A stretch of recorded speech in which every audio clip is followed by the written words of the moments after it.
God have mercy upon us. Kuna mtu Mpangaji, unajua cha kwanza ondoa hofu ulichokiona. Ondoa kabisa hofu. Na nimekaa ndani ya wiki moja ile swala lako nimelifikiria sana.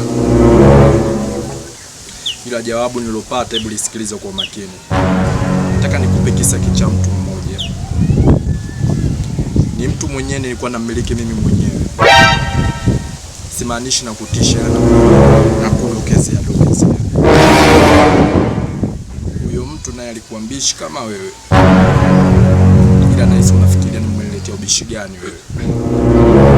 Kwamba huyo bwana katika kuishi naye alikuwa mpangaji, ila nilimpa masharti. Ikifika usiku asiwashe kitu chochote chenye mwanga, wala sifungue madirisha, afunge. Fika saa 6 kamili, mimi ndo muda wangu mimi kutoa vitu vyangu mazingira fulani. Hapendi mwanga. Ila wewe sikukupa hivi vitu kwamba nakukubali. Ila ulipokuja kunishangaza zaidi,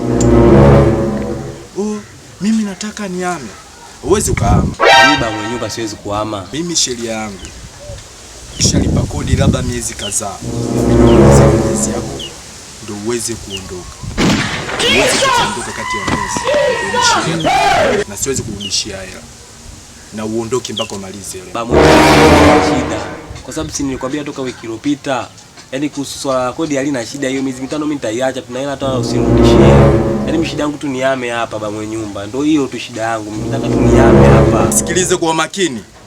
Na mbaya zaidi, wewe ushajua siri zangu.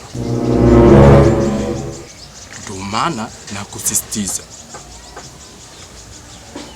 mpaka utavomaliza miezi yako. Sawa mimi nimeona. Sawa, nimeona unachoishi nacho ndani. Mimi sitamwambia mtu yote baba nyumba. Sasa unashinda kuniamini mimi nimekaa muda mrefu hapa baba nyumba. Siwezi nikamwambia mtu, naomba niamini kwa hilo baba nyumba. Nataka tu miniame hapa. Nakuomba. Nasemaje? Kwa mawewe mpaka nitake mimi. Sawa, haina shida. Mimi hapa si hapa tena. Mpaka unakapoamua wewe. Wewe. Takugeuza kama kasesele.